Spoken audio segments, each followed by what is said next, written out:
Bonjour, on ne se retrouve pas aujourd'hui pour un nouveau Pourquoi il faut voir, mais pour une vidéo un petit peu spéciale, puisqu'il s'agit de mon top et flop de l'année 2021. C'est une vidéo qui est pas si spéciale, parce que je l'avais déjà fait l'année dernière, mais j'avais fait que les tops, et cette fois on va parler des flops. Et on commence fort avec un film qui nous a été vendu comme un film de genre français qui allait tout renouveler et rendre ses lettres de noblesse au cinéma de genre. Il s'agit de La Nuée.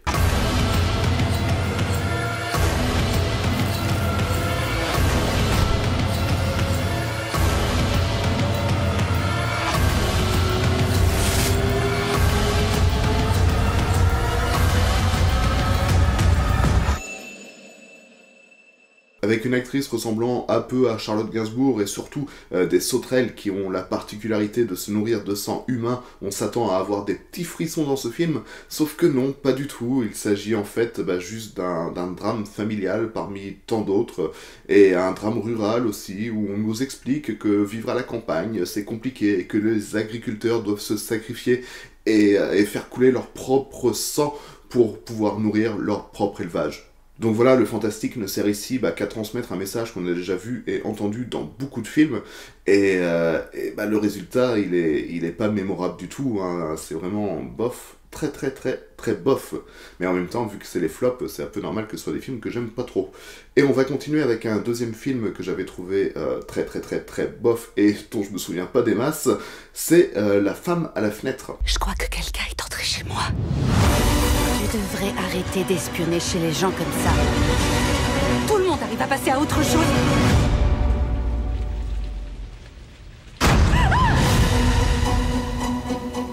Alors ce film-là a été vendu comme une sorte de fenêtre sur cour réunissant un casting 4 étoiles avec Gary Oldman et Julianne Moore, sauf que le résultat est très typique en fait des films Netflix. C'est un film qui est vraiment très beau, qui est vraiment très bien cadré, avec une très belle lumière, mais qui manque cruellement d'âme. Le scénario nous explique vraiment tout, il n'y a aucune part de mystère.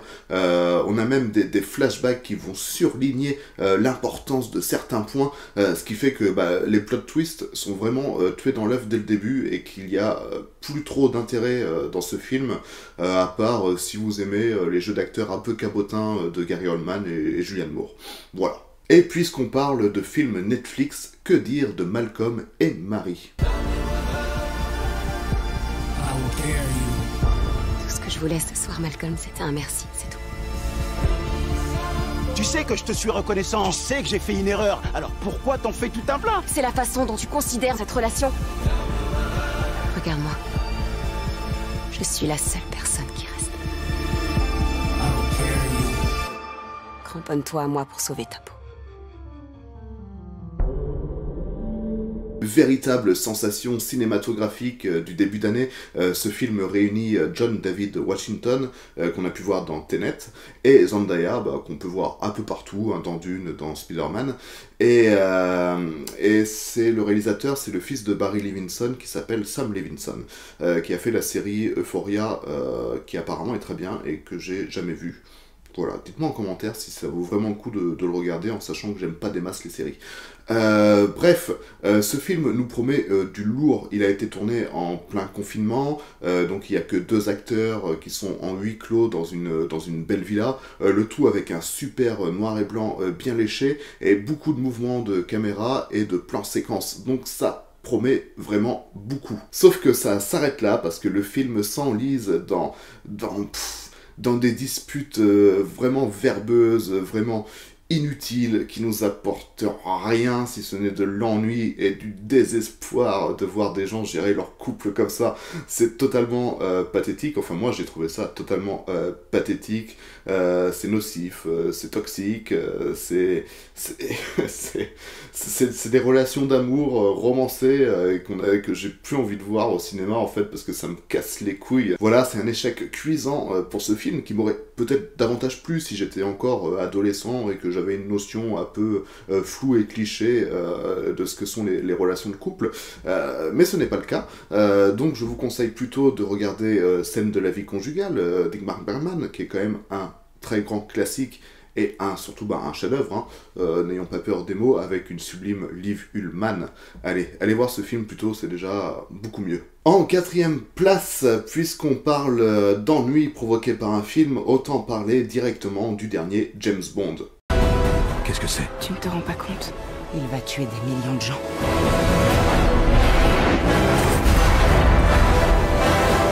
Si on ne réussit pas, il n'y aura plus rien à sauver.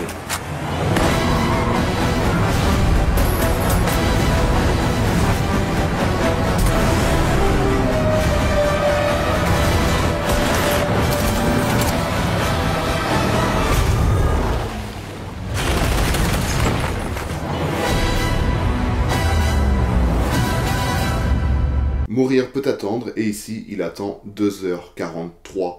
Et croyez-moi, c'est vraiment très très long, surtout qu'on en a vraiment rien à foutre de toutes ces histoires secondaires qui se rajoutent à l'intrigue.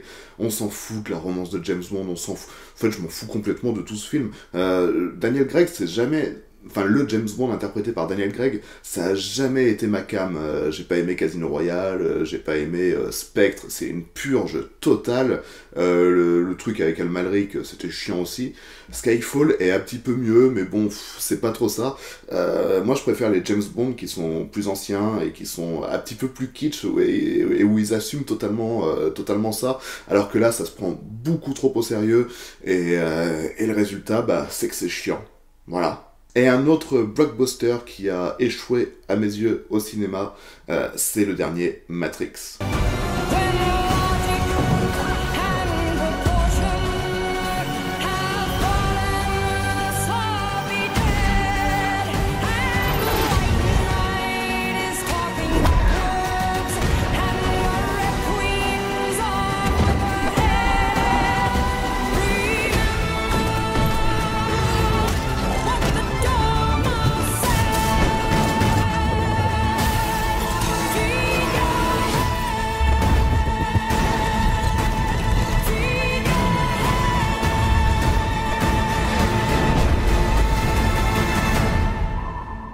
Parce que quand on va au cinéma, on est en droit de demander d'en avoir plein la gueule niveau action et niveau image spectaculaire. Et s'il y a un film qui avait bien réussi ça ces dernières décennies maintenant, ce sont les films Matrix.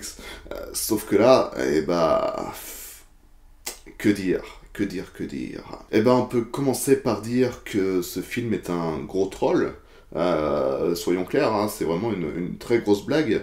Les 30 premières minutes sont assez intéressantes, on est vraiment dans de la mise en abîme, on retrouve des images qui nous sont familières, et puis surtout ça apporte une certaine cohérence à ce qui est une suite qui soit tournée, sauf que une fois que Neo avale la pilule rouge, ça devient vraiment nul à chier et totalement ennuyeux.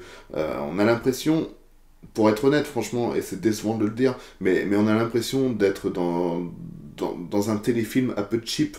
Il y a vraiment des maquillages qui sont moches, les effets spéciaux sont pas très réussis, quoi. On parle de Matrix quand même, on s'attend à beaucoup plus. Et là, c'est vraiment une grosse déception pour moi. Peut-être que oui, je m'attendais à ce que ce soit beaucoup plus de fanservice et que la sœur Wachowski qui s'en est occupée voulait justement critiquer tout ça.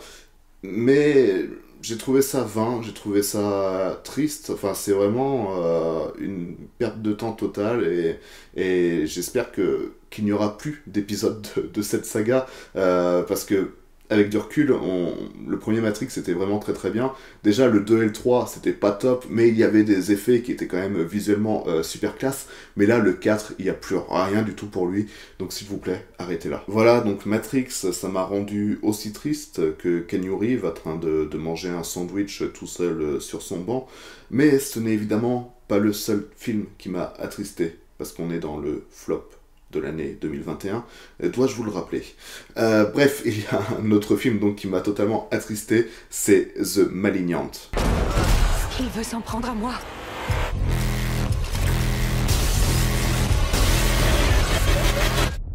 Qui es-tu, Gabriel?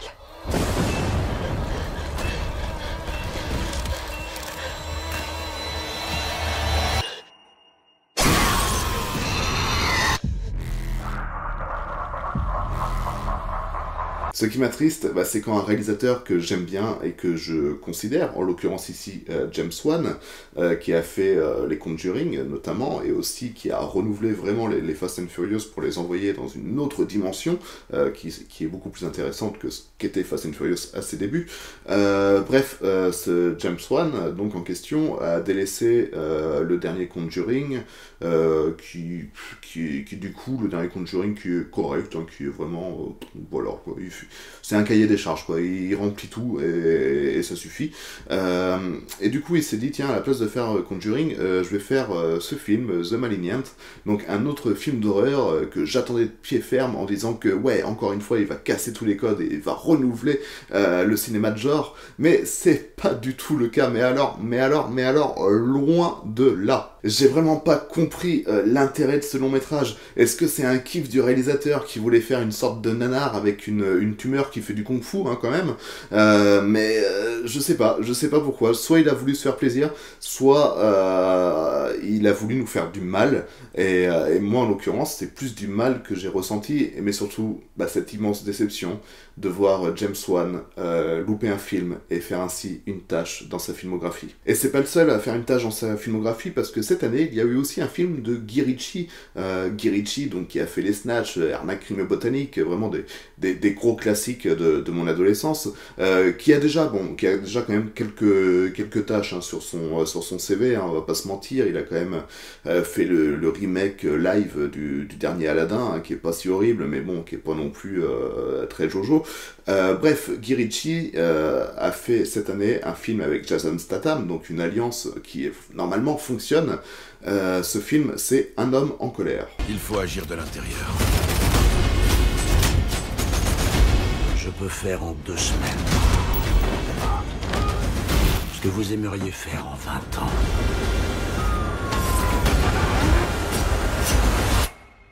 Parce que je suis un homme en colère. Et là, ça a été très dur pour moi, parce que j'ai été voir ce film en sachant juste que c'était Statham plus Guy Ritchie ensemble, et que normalement, comme j'ai dit précédemment, ça fonctionne. Sauf que là, je me suis rendu compte très vite que c'était un remake d'un film français que j'aime beaucoup. Ce film, c'est Le Convoyeur, qui réunit Albert Dupontel et Jean Dujardin, entre autres. C'est un film qui est vraiment cool, qui apporte à la fois violence et poésie, un film de Dupontel, quoi, en somme.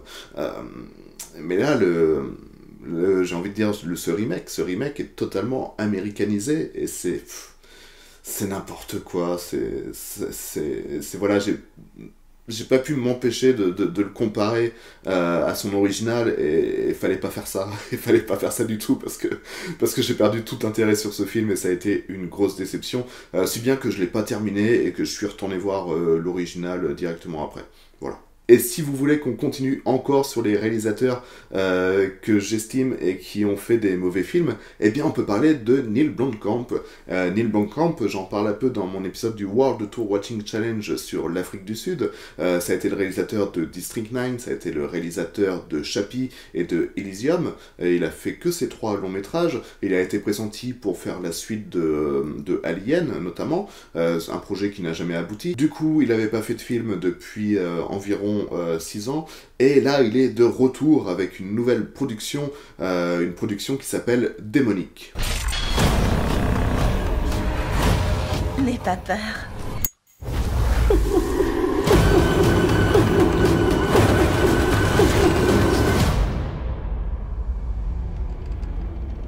Oh, Carly, tu sais où on est là, ma puce?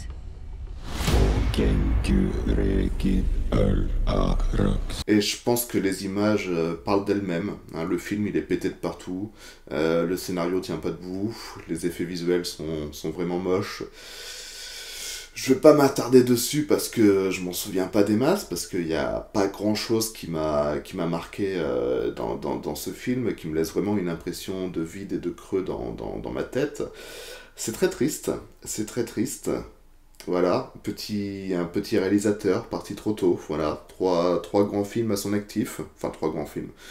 Deux films que j'ai beaucoup adorés et un peu moins à son actif, et puis ça, The Démonique, qui frise carrément le ridicule. soyons honnêtes. Et puisqu'on parle de ridicule, est-ce qu'on peut dire que quand Marion Cotillard et Adam Driver ont un enfant ensemble, et que cet enfant est en fait une sorte de marionnette en bois qui devient une star de la chanson, est-ce que ça, c'est du ridicule ?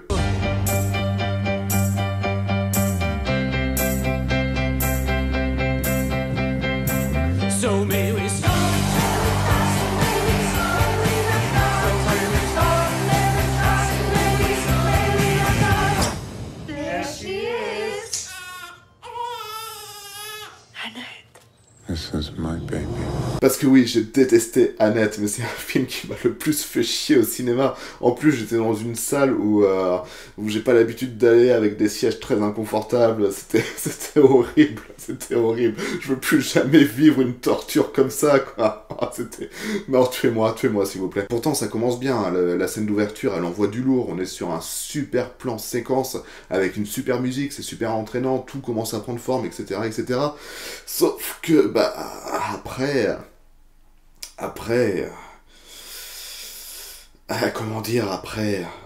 ça devient l'horreur absolue. Après, ça devient totalement répétitif, ça devient chiant. Toutes les musiques sont à peu près similaires. Il n'y a vraiment aucun intérêt à cette bande-son que j'ai particulièrement détestée. Et pourtant, j'aime beaucoup les Sparks, hein, mais là, non, ça ne fonctionne pas. Et voilà, et Marion Cotillard, que j'apprécie pas forcément non plus, hein, on va être honnête, et surtout, grosse déception de Adam Driver, qui était un acteur que je considérais jusque-là. Et avec ce film, je me suis rendu compte que finalement, il fait à peu près toujours les mêmes rôles d'un être sombre et ténébreux, un petit peu mystérieux, etc., etc. Et ça, on le voit encore dans le dernier duel, par exemple, de Ridley Scott. Et je pense que pour Adam Driver, il serait temps de changer de rôle avant de se retrouver enfermé dans celui-ci, parce que ça va vraiment te nuire à ta carrière, Adam, si tu m'écoutes. Bref, vous l'aurez compris, Annette a été une véritable torture pour moi, mais il faut quand même qu'il y ait une dernière position à ce flop de l'année 2021, et s'il y a un film qui a été très pénible, très ennuyeux, vraiment pas très utile, qui a quand même fait plaisir à certaines personnes qui l'ont réclamé à corps et à cri pendant plusieurs temps, eh bien c'est la Justice League version Zack Snyder. They said the age of heroes would never come again.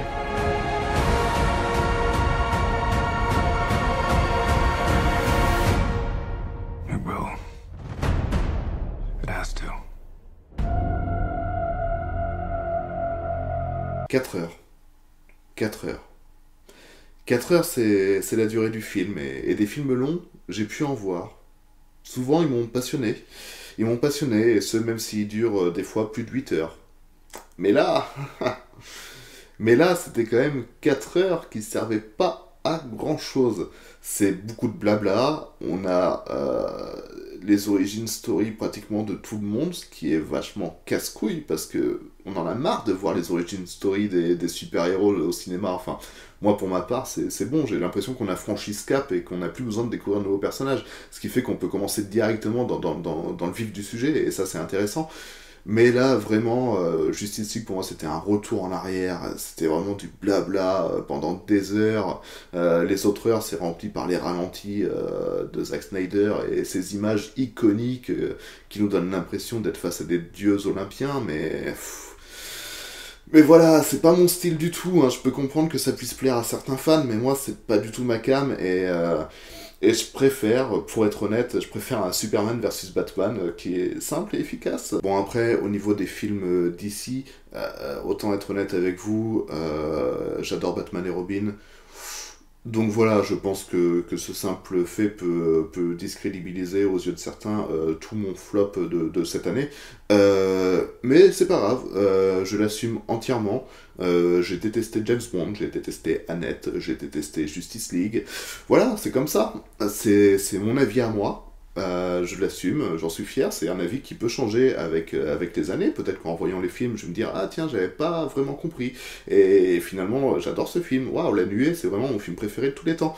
Je pense pas, enfin je l'espère pas en tout cas pour l'instant, mais pourquoi pas, c'est le but des avis, les avis et des critiques, ce sont des choses qui évoluent dans le temps, et qui change régulièrement. Donc voilà, n'hésitez pas à me dire en commentaire ce que vous avez pensé de cette année 2021, mais surtout ce que vous avez détesté de cette année 2021, qui a quand même été assez riche en films nuls, hein. On aurait pu en citer plein d'autres, mais je me suis arrêté à ces 10-là qui m'ont quand même un petit peu plus marqué que les autres, parce que j'avais quand même des attentes vis-à-vis de ces films, des attentes qui n'ont pas du tout été comblées. Mais bref, on se retrouve très bientôt pour une prochaine vidéo, où cette fois on va apporter un peu plus de bonheur et de joie, puisqu'on va parler de mon petit top 10 de cette année. Allez, bisous!